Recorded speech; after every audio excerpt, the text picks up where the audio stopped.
C'est l'heure de back-check. On est parti pour une quarantaine de minutes d'analyse, toujours en compagnie de Freddy Bobilier, de Régis Fuchs, de Stéphane Rochette. Il y a eu beaucoup de buts ce soir, il y a eu des émotions, certainement des gens qui ont le sourire. Messieurs, comment on peut résumer cette soirée? Freddy en premier. Lausanne, après une belle victoire face à Zug, a offert la première victoire de la saison à Rapperswil à 22 secondes de la fin du match. Ensuite, il y a une nouvelle défaite assez lourde de Davos à la maison avec une défaite de 5-2 contre Fribourg-Gotteron. Bien, j'ai l'impression de me répéter, mais facile encore une fois. Et le premier derby, c'est Lugano qui l'a remporté contre Ambry. Mais donc l'image du jour, c'est bien le premier succès de Rapperswil. Le néo-promu a battu Lausanne.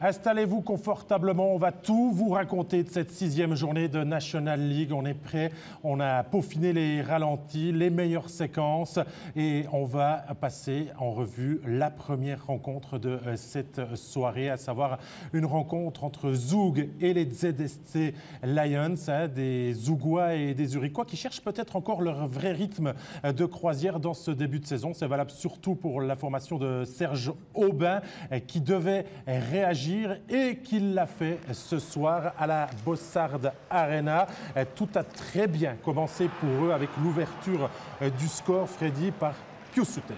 Oui, on l'a vu, Pius Suter qui a eu pas mal d'espace pour se retourner avec ce premier lancer ici de la ligne bleue. Il a le temps de se tourner et d'ajuster un tir en direction de Stéphane qui ne s'en sort pas forcément à son avantage. Si on voit le lancer, il n'est pas forcément masqué, ce peu qui lui passe sous le bras.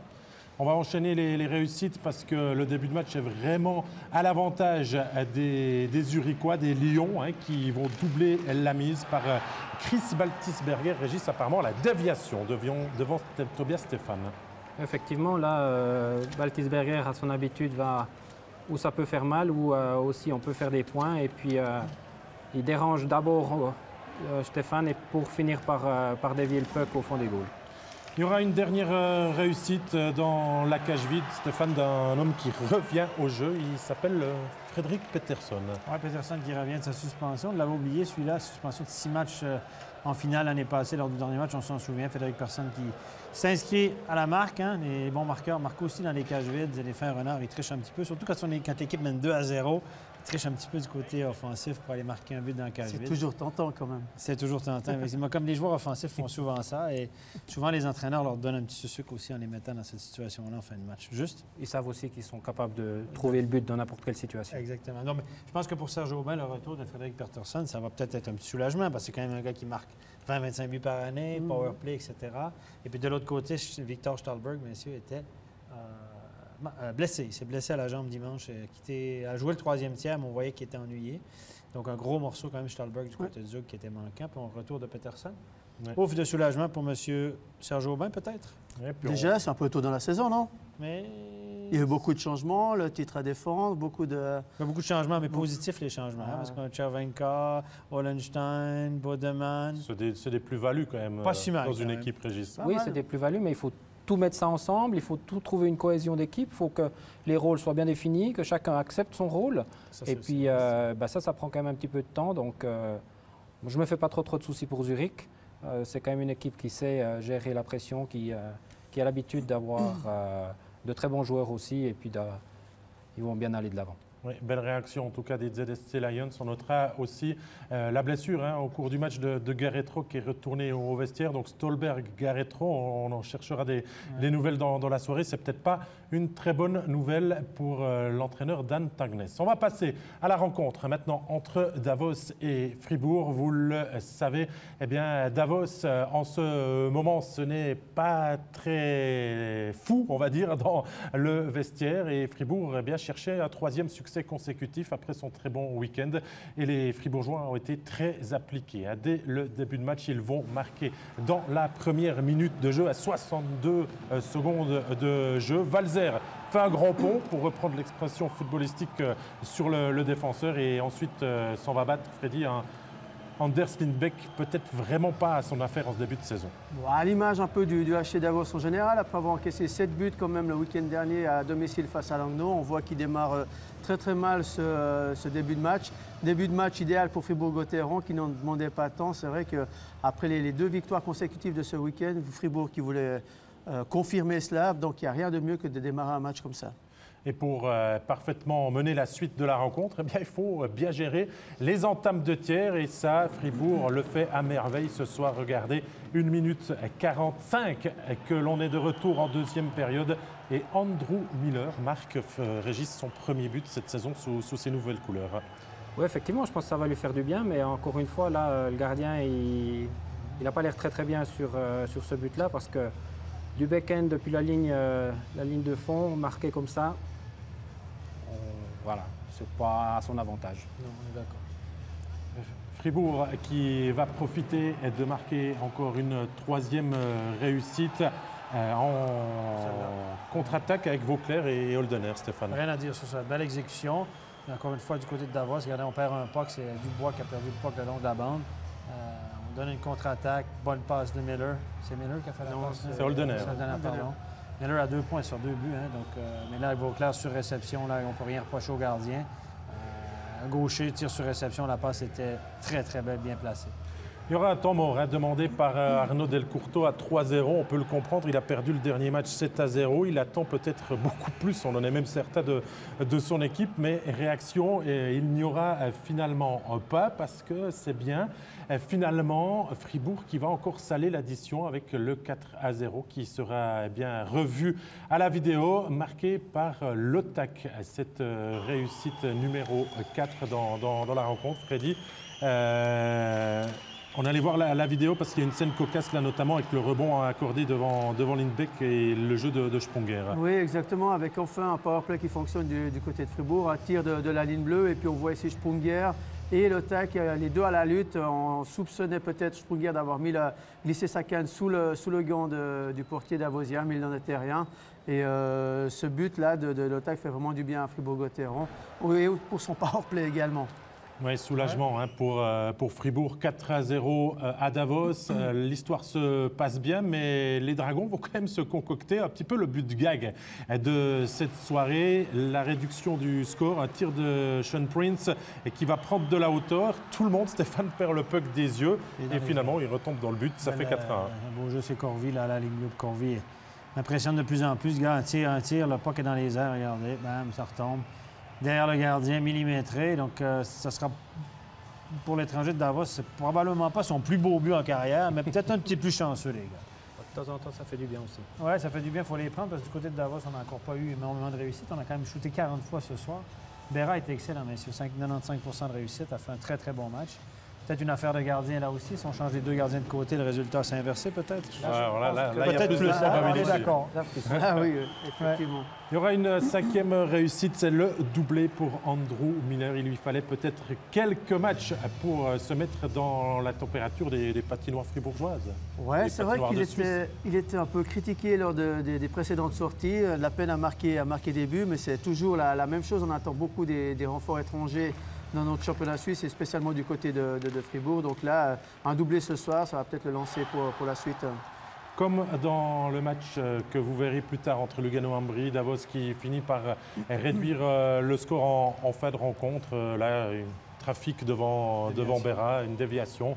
On ne peut pas accabler en tout cas le gardien, comme Stéphane le disait. Un très joli but quand même marqué par les Davosiens qui doivent prendre ça en ce moment. Je reviens au temps mort. Qu'est-ce que vous dites à vos joueurs? Là, vous êtes Arnaud Delcourteau, vous êtes perdu 7-0, rien ne va, les gardiens. Tout le monde prend l'eau. Il va peut-être avoir 1000 personnes dans la patinoire ce soir à Davos, parce qu'on sait qu'à l'automne, on annonce des fois 3-4 000, mais il y a 1000 personnes. Vous savez comme c'est. Vous dites quoi à vos joueurs, là? C'est quoi le discours d'Arnaud, les gars? On n'a jamais bien compris quel était le discours d'Arnaud, en fait. Il est depuis 20 et quelques années qu'il est derrière le banc de Davos. Il arrive toujours à trouver des des manières de réveiller ses joueurs, soit en s'excitant lui-même sur le banc. C'est un peu le Max Orlé des montagnes par moment. Et il donne un message à ses joueurs ou à l'adversaire ou à l'arbitre quand il est mécontent. Il est très écouté. Et est-ce qu'il est temps de gueuler encore plus fort à ce moment-là? Je ne pense pas. Je pense que le message il est simple, de revenir à des choses beaucoup plus simples dans le jeu, de solidifier le jeu défensif.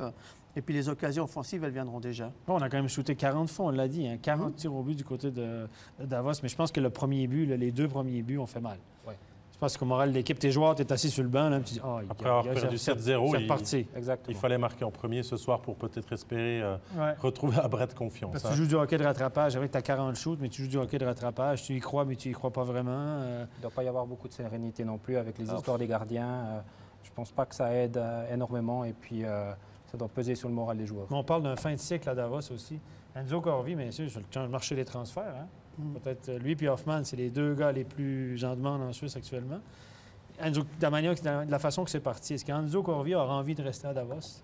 Pour l'instant, ça ne donne pas très envie. Mais j'ai envie de rebondir sur ce que disait Régis Fuchs, parce qu'on parle des gardiens du côté du HC Davos. On le sait, il y a eu des mouvements, on en a déjà parlé dans nos émissions. On a fait venir Anders Lindbeck une semaine, messieurs, avant le début de la saison. Et on a appris aujourd'hui que Van Pottelberg a été prêté pour 4 matchs au Danemark. On le sait, on les laisse libres de peut-être voler de leurs propres ailes.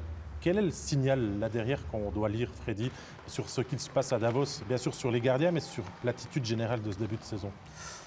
Sur les gardiens, je crois que de tout temps, Del Curto a réussi à sortir d'excellents gardiens. Je me rappelle une période, il avait Giannoni et Berra en même temps. Ils étaient tout jeunes gardiens, il leur a donné leur chance aux 2.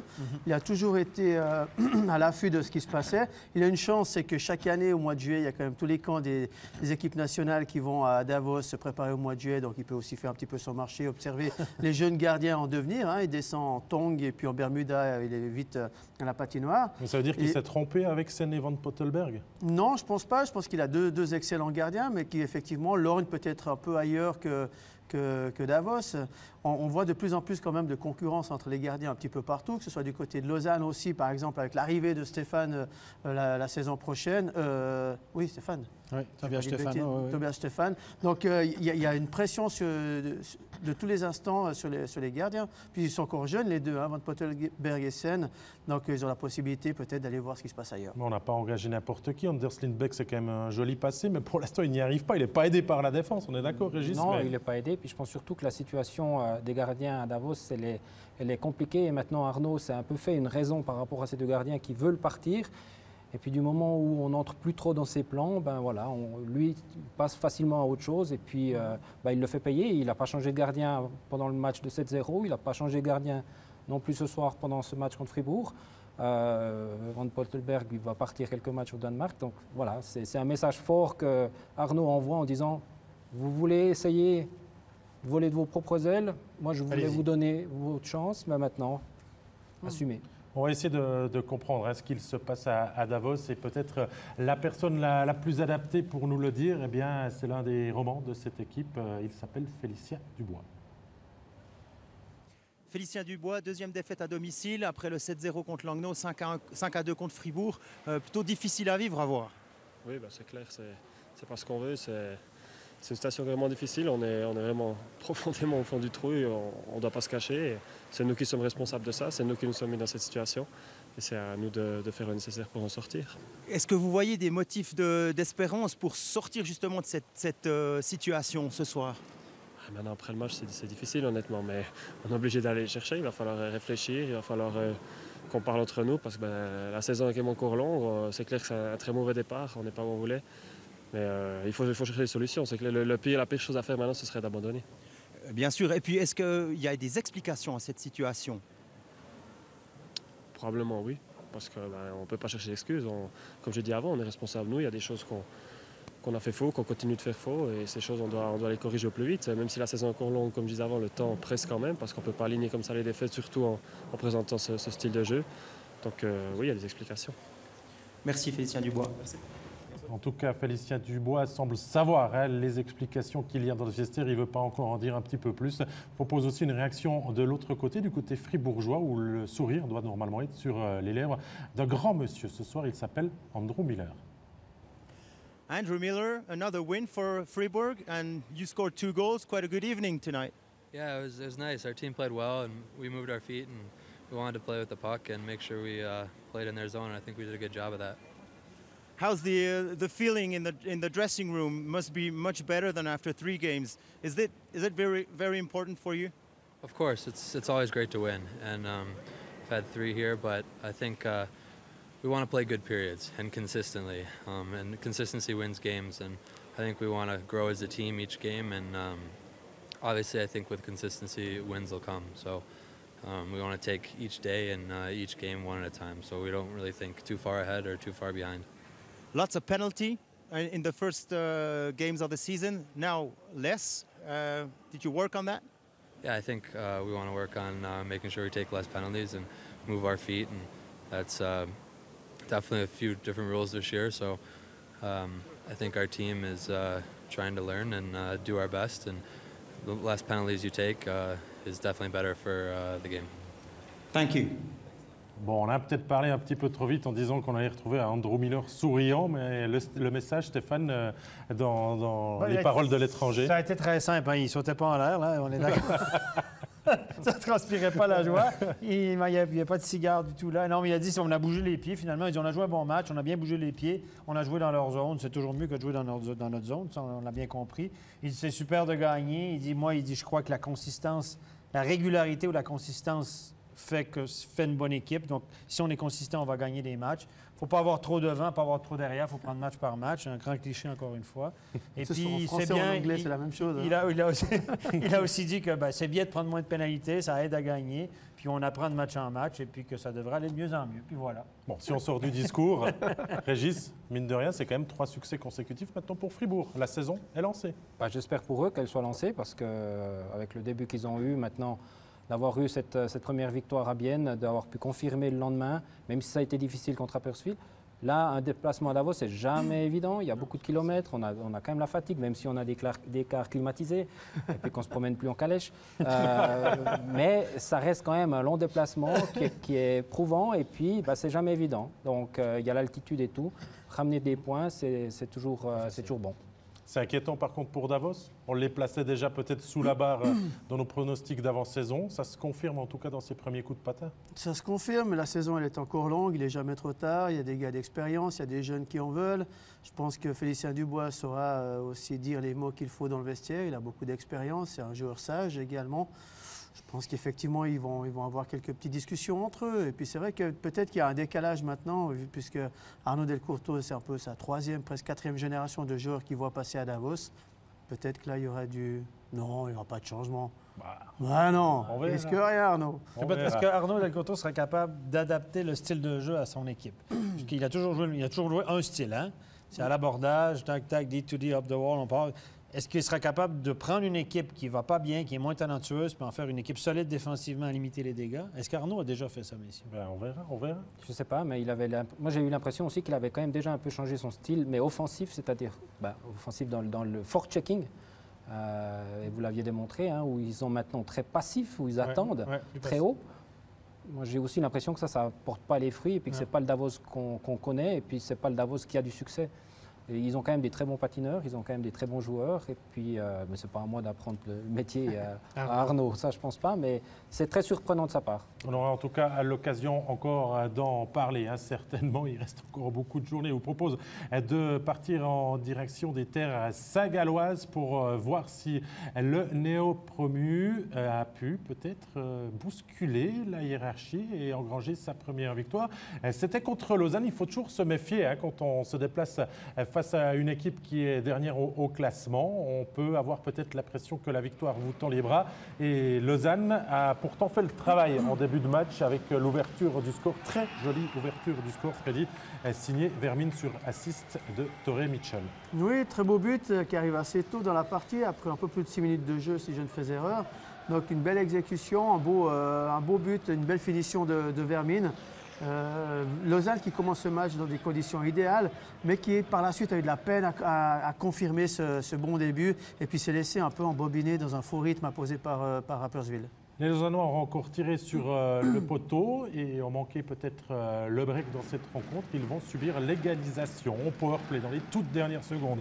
Un tir qui va être relâché par Zurkirchen et Knelson là, qui va pouvoir glisser le peu contre les jambes du portier du LHC. Oui, écoutez, un tir n'a pas relâché encore une fois devant la cage. Il y a du monde. C'est finalement un joueur de Rapperswil qui met la main dessus. Pourtant, regardez, il y a du monde, il y a un rebond. Et puis, elle a une bonne paire de vues, plus ou moins, la rondelle. Voilà, donc un bon but de hockey pour Rapperswil. Hein? Mettez le puck à la cage, aller sur les rebonds. Ça fonctionne. On pensait aller en prolongation dans ce match. On joue les tout derniers instants de la rencontre. Il reste un peu plus d'une vingtaine de secondes de jeu et c'est le moment choisi par Rapperswil pour aller chercher la victoire. Le top scorer, Martin Ness, qui profite là aussi d'un rebond accordé. C'est un petit peu le même scénario finalement que le but d'avant, Freddy. Oui, et puis on la voit sur ces images que Ness, ce n'est pas forcément le meilleur sprinter de la Ligue, mais néanmoins, il est au bon endroit, il fait du poids, il bouscule, il va au but, et puis il a les mains sur sa canne, et le puck finit au fond des filets. Cruel pour Lausanne, mais peut-être un peu naïf de la part des Lausannois également. Dommage, certains joueurs qu'on avait bien vus en début de saison n'ont pas réussi à sortir le bout du nez ce soir, notamment, je pense à Irene. C'est pratique d'être fort physiquement sur une séquence comme ça, les gars. Ouais. Vous avez vu Ness, là? Lourd à déplacer, il y a Grossman qui l'a enfourché tant qu'il pouvait, mais Ness, ses bras, l'autre, il essaie de rebond, la canne était disponible, mais voilà. Il y a déjà, pour moi, il y a déjà aussi une erreur de Grossman au début de l'action, c'est-à-dire qu'il recule beaucoup trop dans la zone neutre. Il laisse aussi le porteur du puck saint-gallois entrer dans la zone, prendre du temps, et puis ensuite, pour finir l'action, il se fait encore dominer par Ness physiquement, et puis il prend le rebond. Je vous propose une seule réaction dans cette rencontre, celle d'un Lausannois. Il s'appelle Christophe Berchi. Christophe Berti, on a l'impression que le LHC pouvait vraiment faire beaucoup mieux ce soir contre Rapperswil. Ouais, t'as raison, on n'a pas joué notre jeu, on n'a pas mérité de gagner et puis on voit comme ça s'est passé. Justement, qu'est-ce qui s'est passé? Comment vous expliquez cette contre-performance? Ouais, c'est difficile à expliquer, je crois on ne s'est pas bien préparé et puis dans une ligue comme ça va pas. On peut dire qu'il y a eu un excès de confiance de la part des Vaudois? C'est quoi excès de confiance? Vous étiez presque sûr de gagner, c'est pour ça que vous n'êtes pas bien préparé? Ouais, peut-être, on ne sait pas, mais ouais, c'était l'attitude qu'on avait aujourd'hui, on ne méritait pas à gagner. Il y a une grosse déception quand même, on le sent en vous écoutant. Ouais, 100%. Les matchs comme ça, il faut gagner. On n'a pas réussi à gagner 2 matchs de suite cette saison. On voulait absolument faire ça aujourd'hui, mais comme on a joué, on n'a vraiment pas mérité. Merci beaucoup Christophe Berthier, bonne continuation. C'est vrai, hein, Stéphane, c'est peut-être ce qu'il manque à ce LHC de pouvoir enchaîner 2 victoires et de pouvoir trouver un certain confort dans la saison. Exactement, c'est ce qu'il disait. Mike Babcock, l'entraîneur des Maple Leafs de Toronto, a donné une entrevue très, très intéressante sur le site de la NHL en disant les équipes qui finissent au gros classement, les bonnes équipes réussissent durant la saison à 2 ou 3 reprises à enchaîner les victoires. C'est les séries de victoires qui font la différence à la fin de l'année. Les bonnes équipes enchaînent les victoires, 2, 3, 4, 5 victoires de suite, ce qui fait toute la différence. Et il parle de ça en NHL, il y a 82 matchs. Quand il y en a 50, c'est encore plus important. C'est vrai que Lausanne, sur le papier, est une bonne équipe, mais devra apprendre à enchaîner les victoires. Devra enchaîner les victoires si elle veut vraiment viser le top 4. Derby bernois à présent entre Langnau et le HSC Bienne avec des Biennois leaders avant cette rencontre qui se rendaient donc à l'Île-Fils pour affronter le Tigre. C'est toujours des matchs assez intéressants entre les deux formations et ça ne va pas manquer encore ce soir puisqu'on a eu un match très sympa et très ouvert au niveau des opportunités et des buts. On commence par la première réussite qui a été le 1-0 de Kuonen. L'égalisation ensuite de Kunzley et on entre dans ce résumé sur le 2-1 signé du capitaine Freddy, je sais que vous l'appréciez, Mathieu Chantré. Mathieu Chantré, comme on le dit toujours, c'est un capitaine au grand cœur. Il est toujours dans les situations improbables. Il a peut-être dans sa carrière pas marqué des buts extraordinaires, mais si on le voit, il est toujours bien placé. Et puis il en marque des buts après tout. Il en marque, il est toujours présent. Et une belle déviation quand même en pleine lucarne, avec un peu de réussite, certes. Mais un but à la Chantré, quoi. Mais il va même enchaîner, Mathieu de Chantry, parce qu'il va réussir à inscrire un doublé dans cette rencontre, toujours en powerplay, Régis. Exactement, avec une situation un tout petit peu différente, parce que cette fois, le puck il vient depuis Rayala, depuis le côté. Mais c'est un set play, on voit vraiment que Rayala recherche la canne de Chantré, qui arrive à se libérer et qui met magnifiquement le puck au fond du goal. Donc voilà. Ça fait 3-1 à ce moment-là pour le HC Vienne qui inscrira le 4-1 avec Sami Kreis. Et on va passer peut-être au plus joli but de cette soirée. Il est l'œuvre d'un Finlandais qui jouait pour le LHC, désormais sous les couleurs de Langnau. Il s'appelle Harry Pessonen. Et Stéphane, je pense que tu vas apprécier le petit mouvement là, avec la canne entre les jambes pour s'en venir battre Jonas Hiller. C'est bien joué, mais Jonas Hiller pense qu'il va la mettre en pleine lucarne côté opposé. Puis je pense qu'il rate un peu son truc, regardez. À mon avis, il rate un peu parce que je pense qu'il va aller pour la partie supérieure. Puis je pense que Hiller devance un peu son geste. Parce que je pense pas qu'il me semble que le puck passe au milieu, non? Oui. En dessous du bras.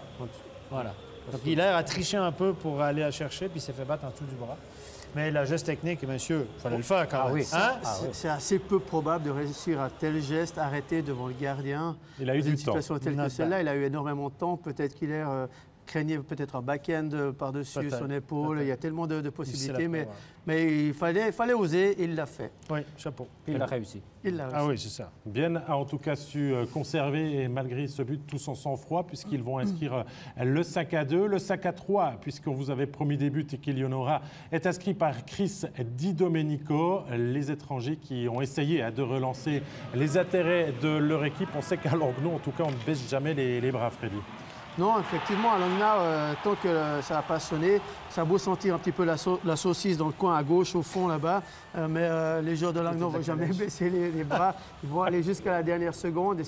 Mais c'est ce qui fait aussi le charme de cette équipe, qui n'a pas forcément toujours les moyens d'un Zurich ou d'un Lugano ou d'un Berne, mais ils sont quand même toujours là. Il faut y aller à Langnau, il faut cravacher pour aller gagner des points. 5-3, score final dans cette rencontre, mais on a encore voulu vous montrer une dernière action.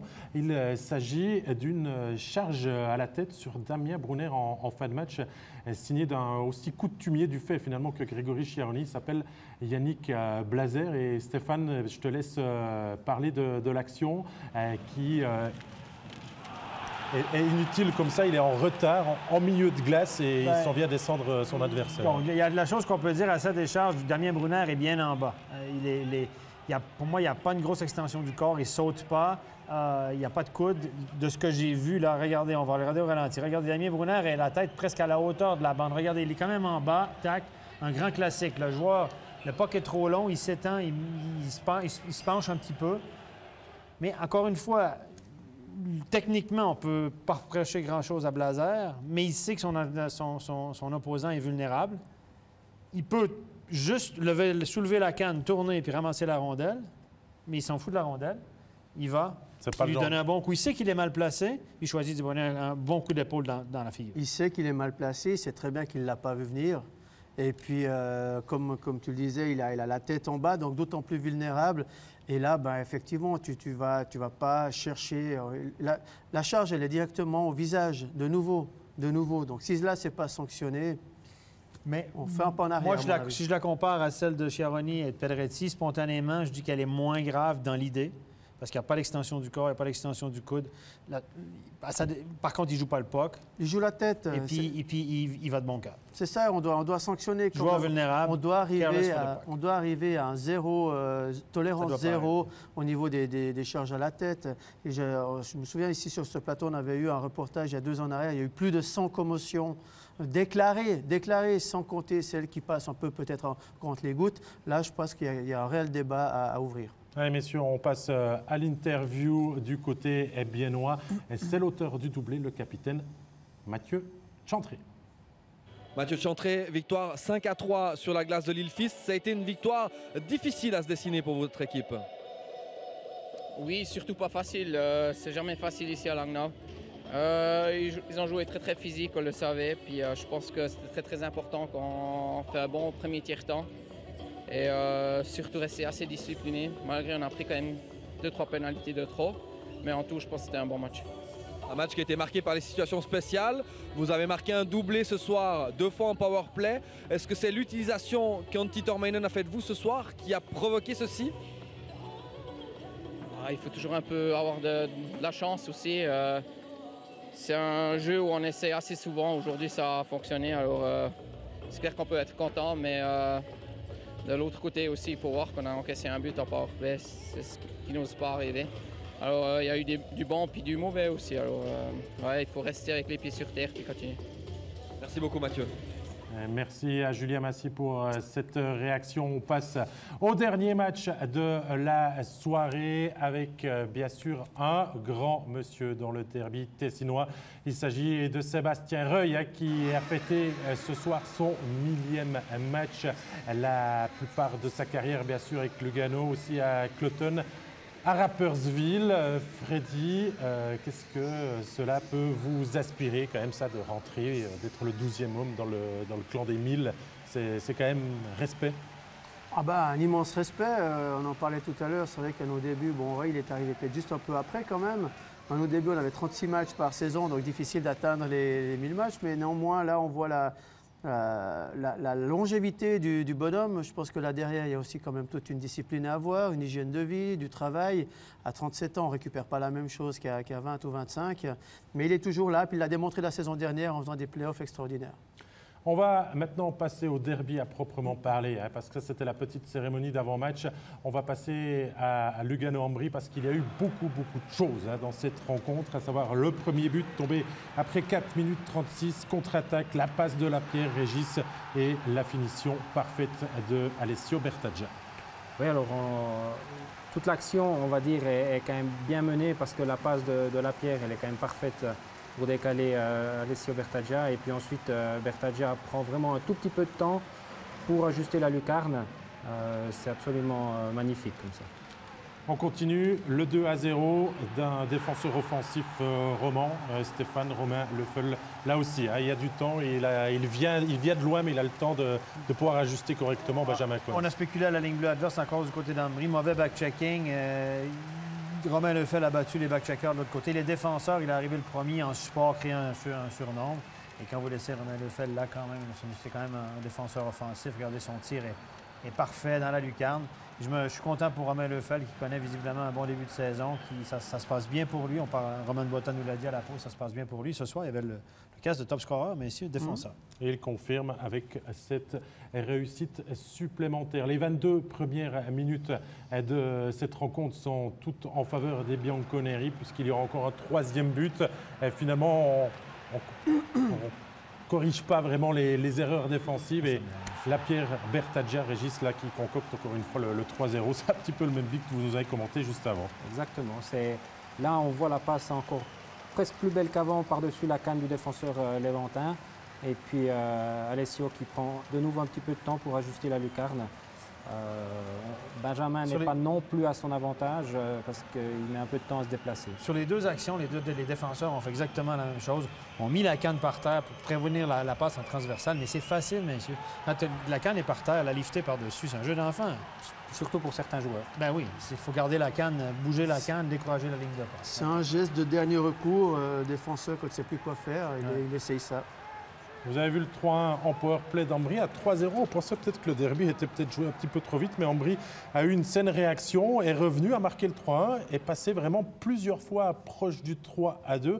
Et finalement, eh bien, ce sont quand même les joueurs de Greg Highland qui vont pouvoir inscrire le but du confort dans cette rencontre. C'est le tournant du match. Régis, à ce moment-là, on ne parvient pas à marquer le 3-2, on encaisse le 4-1, le match est fini. Comme très souvent dans les matchs, et spécialement dans les derbies avec autant d'émotions, quand on n'arrive pas à marquer nos occasions, juste derrière, on est puni.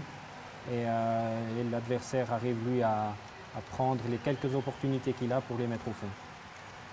Il y a le but de Morini pour le 4-1, 21 secondes après, c'est Julian Valker qui va vraiment porter le coup de massue définitif. Si on avait encore un doute, Stéphane, là, désormais, c'est terminé. Benjamin Cohen n'y est plus, son replacement est trop tardif et pour Valker, c'est facile de marquer le 5e. Oui, c'est un cadeau. Écoutez, mauvaise relance de sa part, frustré, ne revient que très lentement. Body language qui laisse à désirer sur ça. Freddy, tu l'as soulevé d'ailleurs, donc il a été remplacé. Je pense que ça n'a pas plu non plus à l'entraîneur. Une erreur, tu peux commettre, mais au moins tu essaies de la racheter en venant, en plongeant, en faisant quelque chose, mais il est revenu tout gentiment. Il a l'air dégoûté, dépité. Il y aura le 6-1, encore Morini, qu'on retrouve à 35 secondes de la deuxième sirène. Le 6-1 de Giovanni Morini. Il y aura un 8e et dernier but dans cette rencontre. Le score final sur le 6-2 sera inscrit par Samuel Guerra. On a l'impression avec le score, Régis, qu'il n'y a pas eu match. Et pourtant, on l'a dit, jusqu'à 3-1, ça a été encore indécis parce qu'Ambry a réussi à vivre 5 bonnes minutes. Tout à fait, ils ont eu une très bonne passe à partir du 3-1.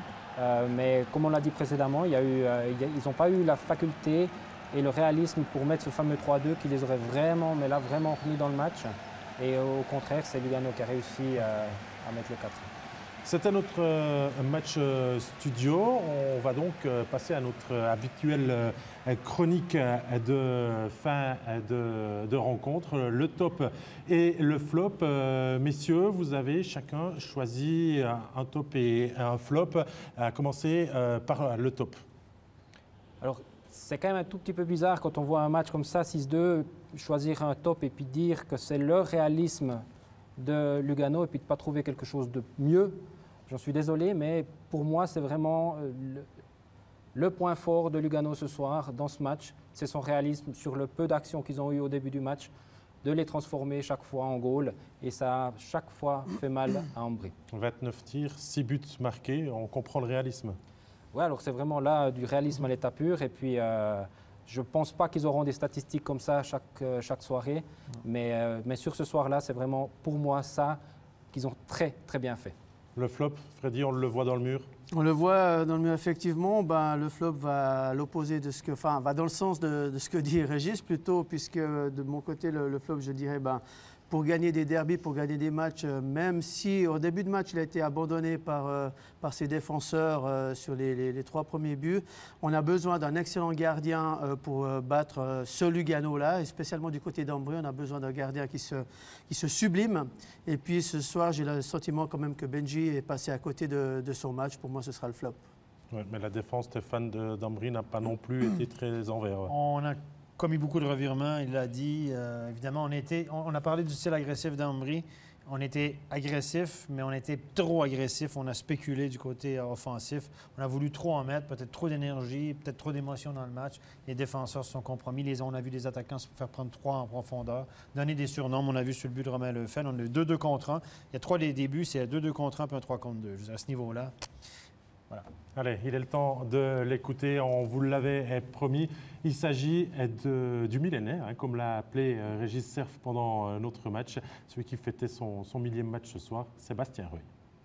Sébastien Reuil, est-ce que c'était un match spécial pour vous? Oui, très spécial. Ça a déjà commencé hier où beaucoup de monde ici autour parlait de ce 1000e match. Ce matin, j'ai eu de la peine un peu à dormir cet après-midi, à me reposer. Plus le match arrivait, plus je devenais un peu nerveux. C'est normal, même à 37, on arrive à devenir nerveux. Non, mais c'était vraiment spécial et de finir avec une victoire, c'est encore plus beau. Oui, ça on peut imaginer. 1000 matchs, quand on se dit 1000 matchs comme ça évoque quoi? Ça évoque beaucoup de travail, beaucoup de sacrifices, beaucoup de temps passé sur la glace pour toutes les personnes qui ont vécu toutes ces années autour de moi. Ça n'a pas été toujours facile.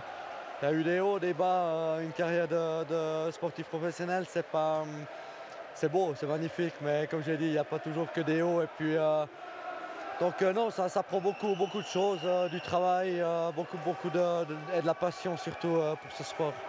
Alors 1000 matchs, on peut espérer vous voir à combien de matchs d'ici à la fin de la carrière? Oh, 10 500, non, je rigole. Je vais prendre tous les matchs possibles, les matchs qu'on me donne, les matchs que je profite de chaque moment sur la glace. Et puis on verra, on fera les comptes au bout, mais là c'est déjà une belle marque. Merci bien, à bientôt. Voilà pour les propos du sage et ô combien sympathique Sébastien Reuil, à qui l'on souhaite bien sûr encore une superbe saison et peut-être d'autres derrière s'il arrive bien sûr à convaincre les dirigeants luganais. Ça, c'est toujours le plus compliqué. Allez, on passe au classement, on récapitule ce qu'il s'est passé ce soir. On vous disait qu'il y avait pas mal de victoires à l'extérieur en ce début de saison. Ça se confirme avec la victoire 5-2 de Fribourg, celle de Bienne et de Zurich également en déplacement. Finalement, le premier succès succès de Rapperswil et le succès 6-2 de Lugano contre Ambri et Piotta. Au classement, Bienne toujours leader. Son voisin de la capitale bernois, deuxième Lugano qui remonte sur le podium en profitant des déconvenus de Lausanne et de Zug. Ambri en milieu de classement, Fribourg 8e et Genève qui jouera demain se retrouve à la 10e place. On jouait également ce soir en Swiss League avec plusieurs matchs à l'affiche. On informe aussi que les rencontres sont toutes terminées avec le net succès de Chaux-de-Fonds 6-2 contre la Zug Academy, la défaite surprenante de Langenthal 3-1 contre les Getsek Alliance, Turgovie et Holton qui assurent le travail 6-0 et 2-6 au classement. C'est désormais un nouveau leader, le HC La Chaux-de-Fonds, qui profite du fait que Cloton n'a pas joué, a joué à 4e et les Getsek Alliance, eux aussi, qui débloquent leur compteur points. Voilà pour les résultats de Swiss League. Demain, justement, il y a une rencontre avec un studio entre Viège et Ajoie. Il y a aussi la possibilité pour vous sur MySports de regarder la rencontre entre Genève et Berne. Et si vous voulez le prochain rendez-vous de National League avec un studio, eh bien, ça sera vendredi. Merci beaucoup, Freddy Bobillier. Merci beaucoup, JCF. Merci, Steph, à toi d'avoir passé une très bonne soirée. Merci aussi à toute l'équipe pour la très bonne tenue de cette émission. Je vous souhaite une très douce soirée et je vous dis à tout bientôt.